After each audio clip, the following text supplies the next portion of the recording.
And welcome back, everybody, to another FanWorks Fridays, the only show where we get to focus on the best parts of fandoms with minimal drama. Now, basically, if you haven't been a part of any of the FanWorks Fridays before, the goal is each month I choose a specific video game, show, movie, comic, novel, storyline, something along that nature, and I just explore the fan works behind it. So I look on a couple different sites at fan art, and I look at a couple different sites for fan fiction every month. And this month, we're doing Dead Rising, if you couldn't guess based on our last video.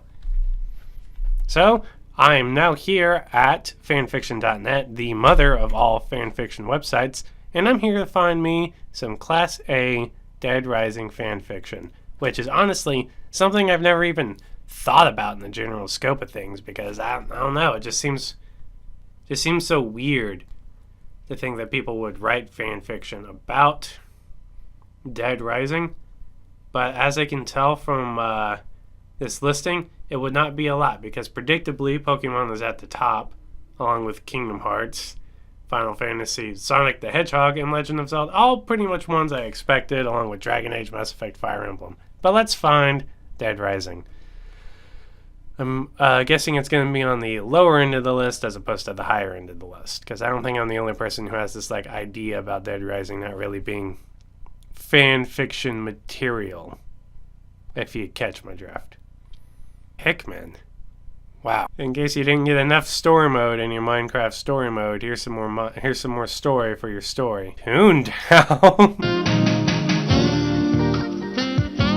All right, I need to find this quick, because I'm going to get distracted looking at the all the odd entries into the fanfiction library, which we'll probably come to and cross over to later, because honestly, who doesn't want to read Pikmin fanfiction? I can't name anyone in my life who wouldn't want to do that. But we're going to do that. Oh, there it is. Like I thought, the lower end of the list, but still in the first column. Okay, so I know where it is, so I'm just going to see what the least written about series is, or series are. Okay, so we start with Warlord's Battle Cry, and we go all the way down to Anticlove. And I think the best part about looking up Dead Rising fanfiction in this case is that I'd have no particular proclivity to finding any kind of certain pairing or any kind of certain story. I'm really just trying to find something that might look genuinely entertaining. Let's start this off with no recognizable characters. This is Escape from Los Perdidos by Meeker HDP. A Los Perdidos police officer and DWP worker attempt to escape from the zombie-ridden city together. Chapter 1. Los Perdidos Police Department. The hot sun beat down on the man's shoulders. The air around him reeked of decaying flesh. He stumbled forward, tripping over a lead pipe. He hit the ground with a ghastly moan. A shadow stretched over the ground as the sound of footsteps approached. He looked up, finding a pair of combat boots in front of him. He gripped the leather, pulling himself closer. Bam! A bullet flew through the air. It pierced the temple, spraying his brains along the concrete. The shadow belonged to Officer Benjamin Potter of the Los Perdidos Police Department. Potter is a rugged, seasoned veteran of the police force. His once blue uniform was spotted with blood. Casually, he wiped a piece of brain matter from the stubble on his chin. Officer Potter checked the man's pockets. He sighed deeply, finding what he was looking for: a key to the impound lot. Potter made his way down the stairs, passing by offices once belonging to detectives and administrative personnel. Stray papers and shell casings littered the blood-stained linoleum floors. For the most part, the precinct was deserted, the only signs of life being the faint shuffling of the infected in the holding cells. Potter readjusted his baseball cap as he jogged through the precinct's basement. As he turned the corner into the impound lot, a pair of hands grabbed him. Potter fought back, struggling to stay on his feet. The creature forced Potter onto the ground, biting and clawing at his throat. Potter fumbled for the Sig Sauer P226 in its holster. As he got free, the creature knocked the firearm out of his reach. Can I just say that this went from 0 to 60 really quickly? Like he was just going through the basement, and now he's getting attacked by an unknown creature, which I'm pretty sure is just a person, because that seems a little too good to be a zombie. It clinked along the cement. Coming to a rest under a squat car, he looked around desperately while trying to keep the creature at bay. His eyes locked onto a wrench laying a few feet away. With a swift kick, he rolled on top of the creature, grabbing the wrench. Benjamin swung the hefty tool, bashing into the creature's already mutilated features. Nope, it was a zombie. Swing after swing, Benjamin showed no signs of slowing. He got up off the concrete, not looking away from the pool of brains and discolored blood. He let the wrench slip out of his hand. A loud bang reverberated through the dark, damp garage as it hit the ground. After retrieving his P226, he hurried to the office and opened the door. Pulling his P226 and his flashlight out, he kicked in the door. The beam from his light illuminated the office as he quickly searched it. Upon finding it empty, he holstered his P226 and began rummaging around through a nearby cabinet labeled Keys. Benjamin's eyes darted, trying to locate the right keys. Benjamin breathed in sharply, feeling a prick on his skin. He turned his head slightly, looking around. Something was watching him, and he knew it. He grabbed the keys and he quickly exited the office. The engine of the Crown Victoria purred as Benjamin pulled out from the garage onto the street. The once bustling city had been turned into a dead zone in less than a week. Red cars littered the streets. Fire burned out of control. The stench of decaying flesh permeated through the entire area. The news had first described it as riots, but right away Benjamin knew something more sinister was occurring. It was a virus, an infection.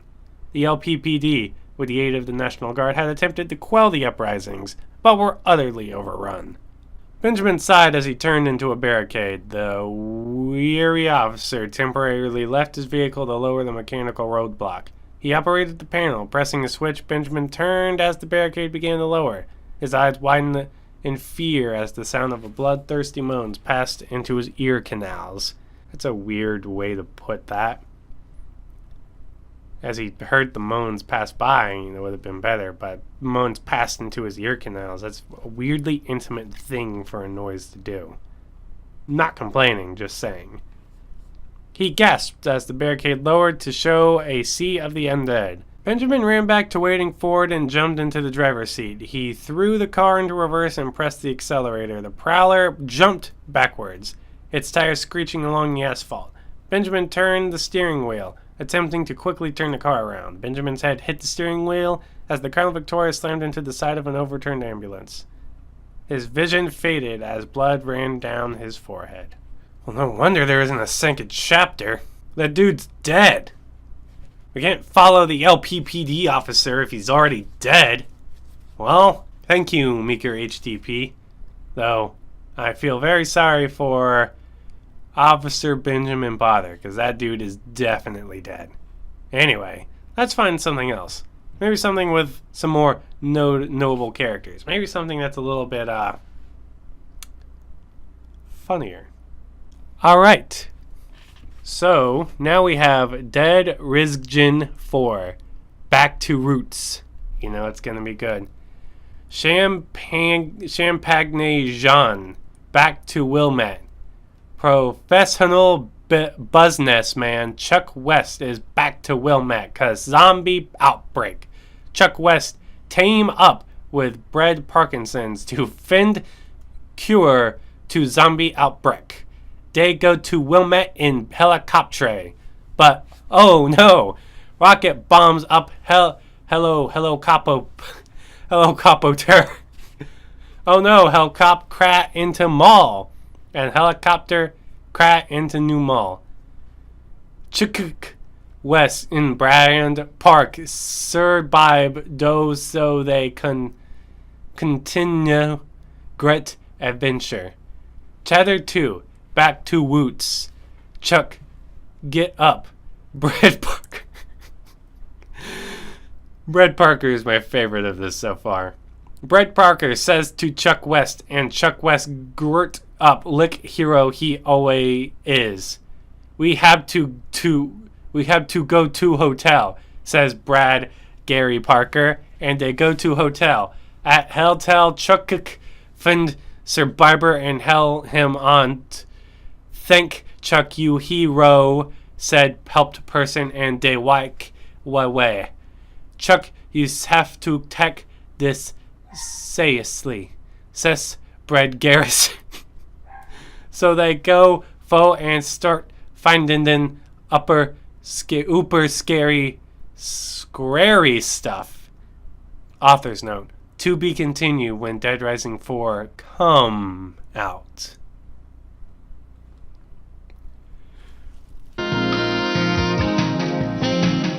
Well, that was something.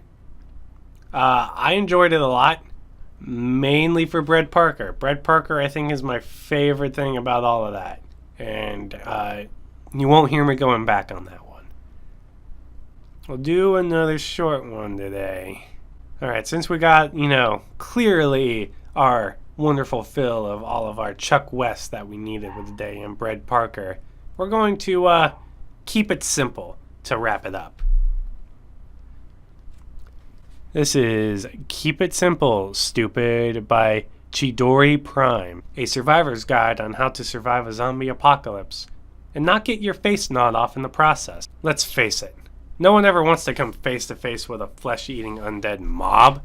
When the decision comes to fight or flee enters our brains, our sense of self-preservation usually wins out, and we quietly run like hell when confronted with a diseased and decayed horde. However, if you must fight them off, it's important to know how to fight them smartly and safely. You have to dress appropriately and be correctly armed. In other words, keep it basic. And keep it simple, stupid. I feel very attacked by this fanfiction in particular. I feel like it's speaking directly to me. And I don't feel like I'm stupid. I mean, the content I post can say otherwise, but I don't feel like I'm stupid.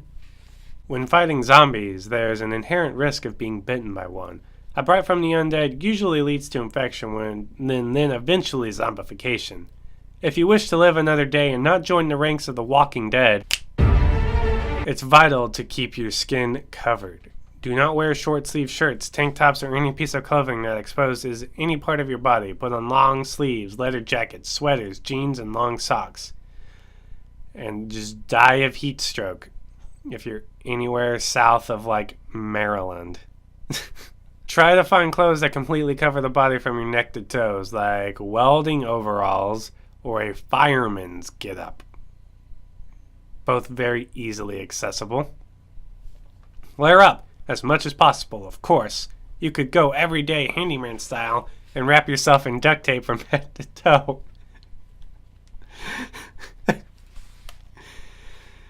I'm not so sure about that one. I'll try one of these days, but I'm not so sure about that one. But that's only if you can't find anything suitable to wear. When you need to kill a zombie, it's important to have the right weapons for the job. Basic ones are best. You don't want fancy, heavy, or over the top.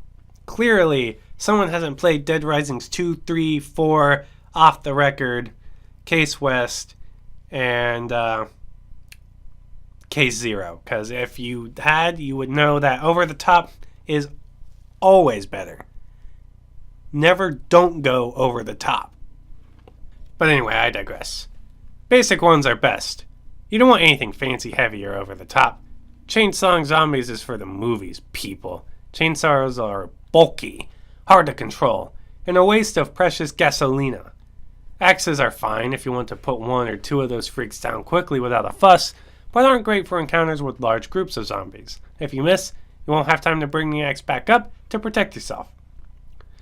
Baseball bats are easy to control and lightweight, but still have a lot of hitting power to them. Use aluminum bats, as they will last longer and not break. Actually, a hot tip for anyone who needs to know this for any reason: go for wooden bats. The problem with aluminum bats is that they're not solid aluminum. They're hollowed out. So although in a general sense, yeah, it is a little bit harder, but I guarantee if you hit a wooden bat and an aluminum bat against something for a while, that aluminum bat's going to cave in and bend and break a little bit sooner than that wooden bat. Don't tell me why you're going to need that information, and don't tell anyone I told you that information. If you would rather keep your distance and you have the experience with them, use firearms. Don't use machine guns. They waste ammunition. Assault rifles are fairly accurate and have select firing settings, giving you control over the rate of fire. In terms of ease and use, the shotgun is your best bet. Easy to learn, operate, has a wild shot radius. A shotgun performs well when used to insta-kill a zombie with a headshot. Remember to not waste ammo. Aim for the head and make every shot count. Don't go Rambo and start firing off wild shots, or you will be left with nothing but a useless gun and an angry mob of flesh eaters eyeing you as their next meal ticket. You have to remember to keep it basic. Dress up to cover. Have the simplest tools. No gung-ho attitude. Keep it basic. And keep it simple. Stupid. And with that, I think that's where we're going to end it off for now.